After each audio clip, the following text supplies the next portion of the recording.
Fellas20 here and welcome back to Bordertown. Today's episode, I'm going to be mostly focusing on expanding out the residential areas of Las Palmas.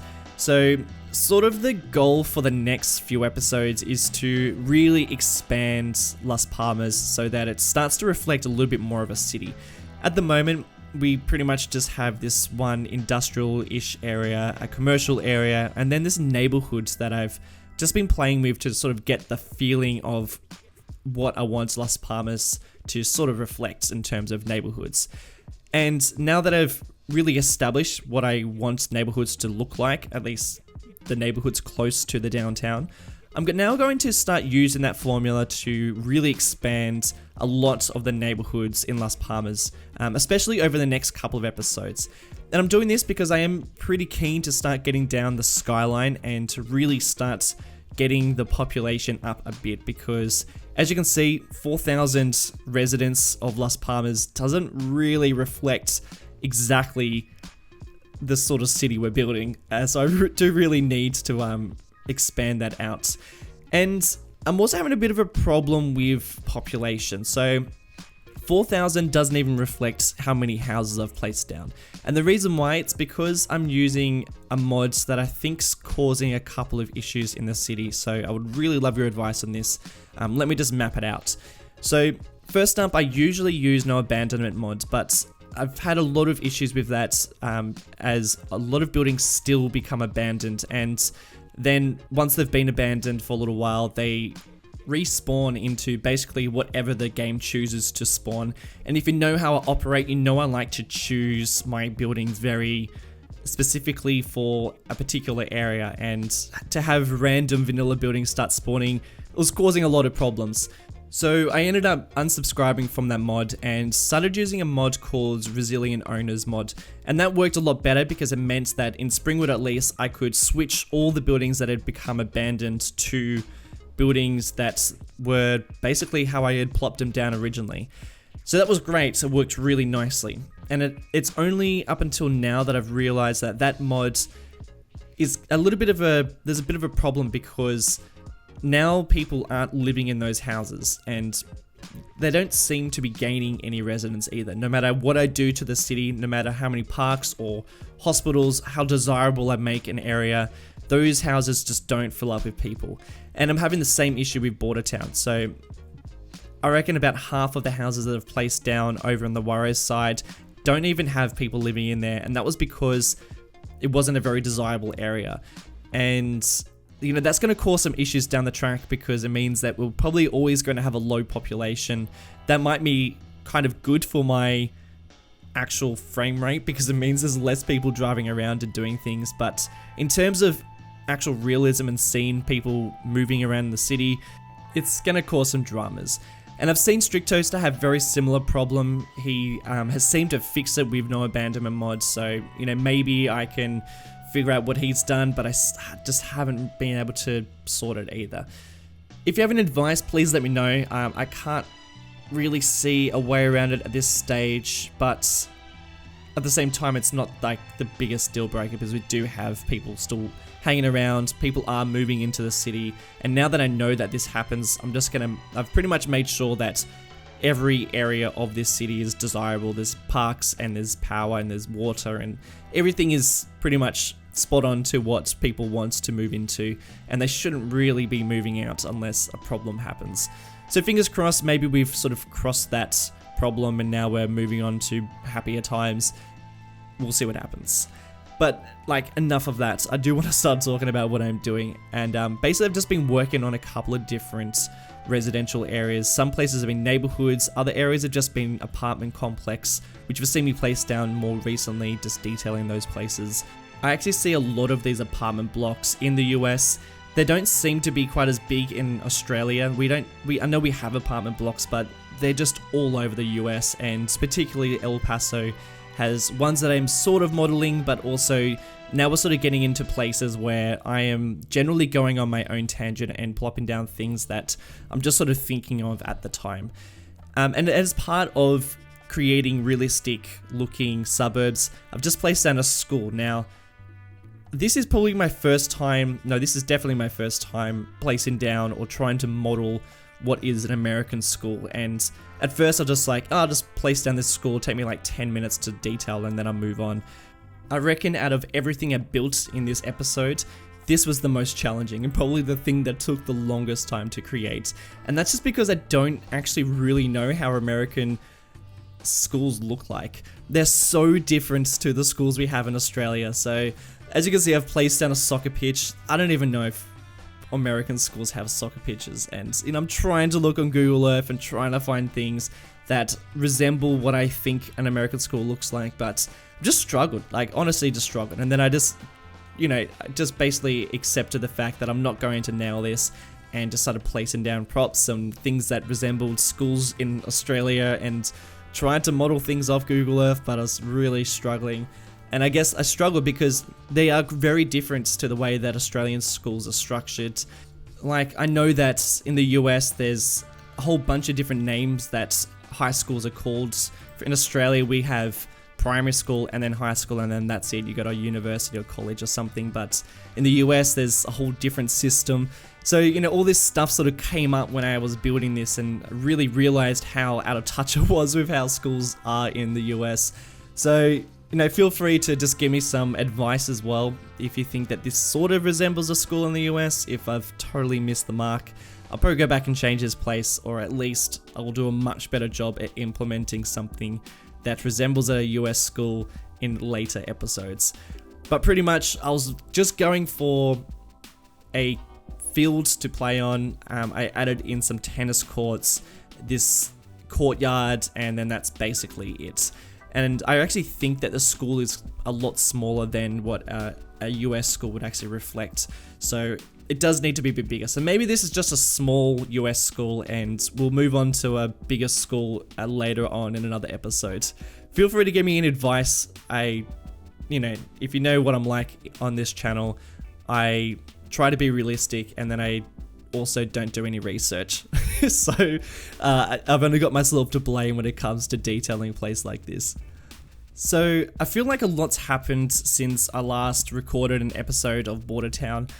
For instance, I've just finished creating those tutorials for the new DLC, for the Industries DLC, which honestly took such a huge amount of time. They were enormous. I know that a lot of people are saying that they're a bit disappointed with how short the tutorials were. To be honest, I don't think I could have recorded anything longer, even if I wanted to. That was actually the time limit I had. I couldn't record anything longer than 2 minutes per tutorial. But I don't think I wanted to record anything longer. Recording 7 tutorials over about 2 to 3 weeks time, building the city, learning the DLC. It honestly was a massive project, but I do really love how they turned out, and I'm so happy that Paradox Interactive came and asked me to do that. I feel pretty lucky to be doing it. There's, I reckon, a whole bunch of other people probably would do a much better job at producing those videos than I did. But I am really quite happy with how they did turn out, and really stoked to actually be part of that project. But I used to have a bit of a backlog of Bordertown episodes, but unfortunately I was basically out of Bordertown for about 3 weeks, and now I'm just recording as I go, which is a real shame because I do really like being ahead in my videos.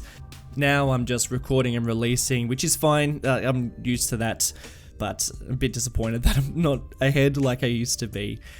And I guess starting up a new series doesn't help. I think you've probably all seen my Marble Mountain now.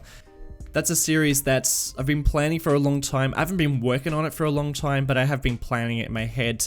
And then after doing the work on the DLC, it just seemed right to really push for that right now.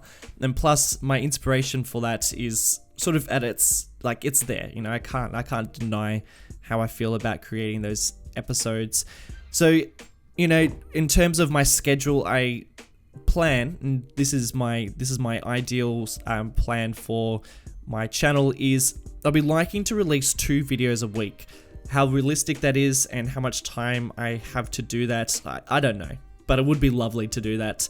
Recording episodes of Bordertown take a long time because there is a lot of detail, and despite what I said 5 minutes ago, there is a bit of research involved in terms of building things. So my schedule at the moment anyway is, for releasing Bordertown episodes has always been kind of hard because I've always taken a long time to record those episodes. Though with Marble Mountain, that is because it is practically vanilla and I'm not taking really inspiration from anything, I'm just building. They take a significantly less amount of time to record, which is great, and it means that I could probably pump out those episodes quite fast.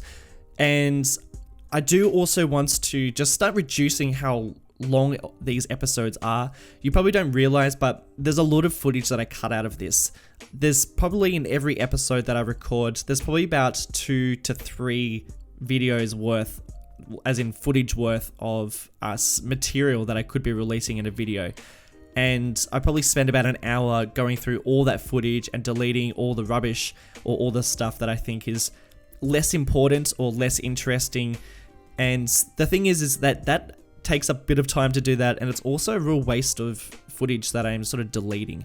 And now that I'm getting into places like this, there are a few projects that I'll be working on. Will probably only be much shorter projects in terms of how long it takes me to build them, and the quality, so the content is still just as good.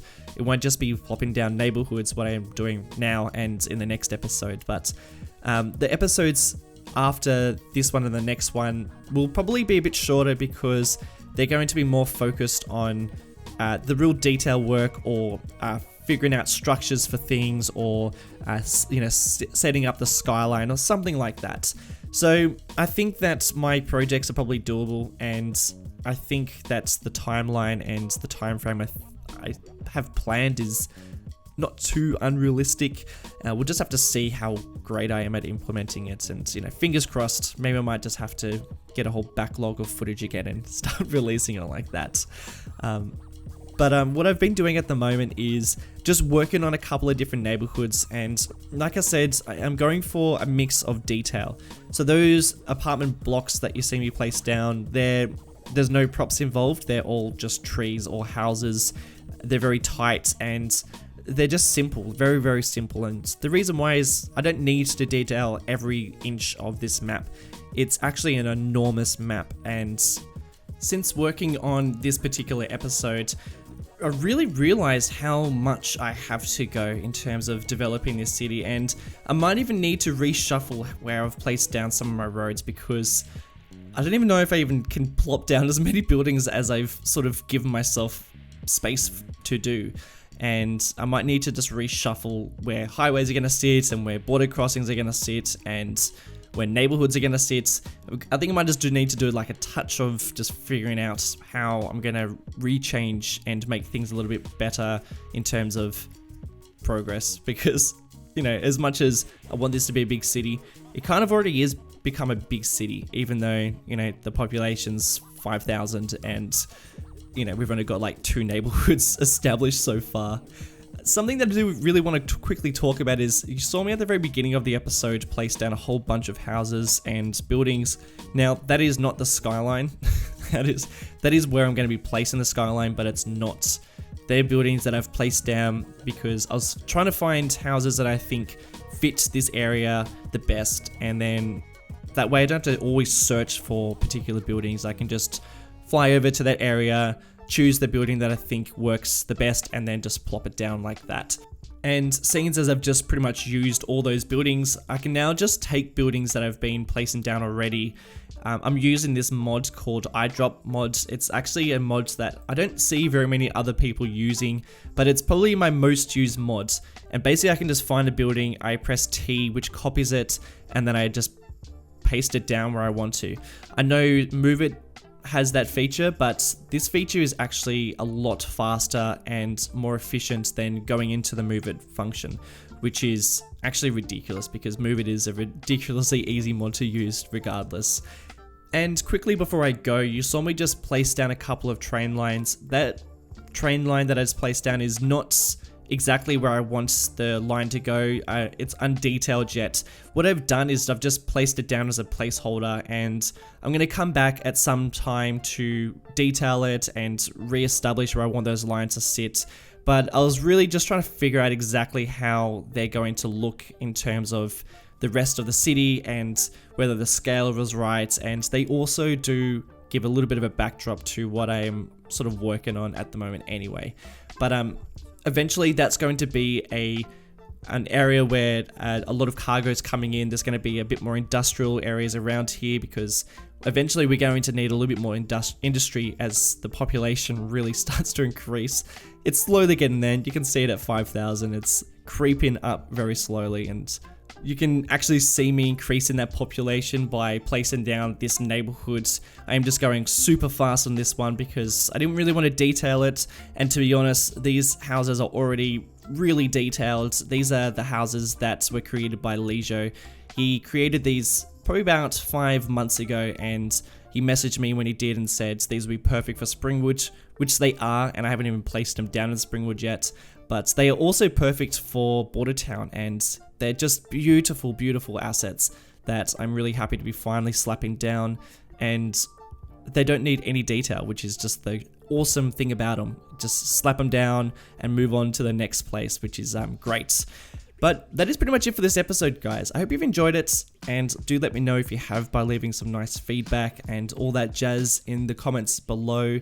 And if you have any questions or suggestions, please do let me know. I do read a lot of the things that people say, so if you do have anything that you think would fit best in the next episode, or things to change, in particular that random looking school that I created, definitely hit me up and I'll totally address that.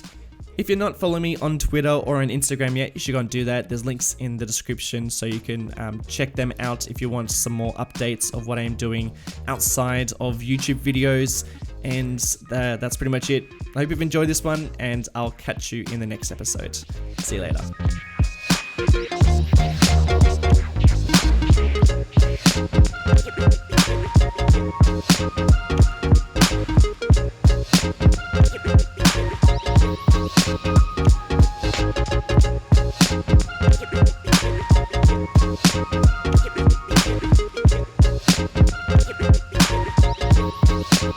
Keep it.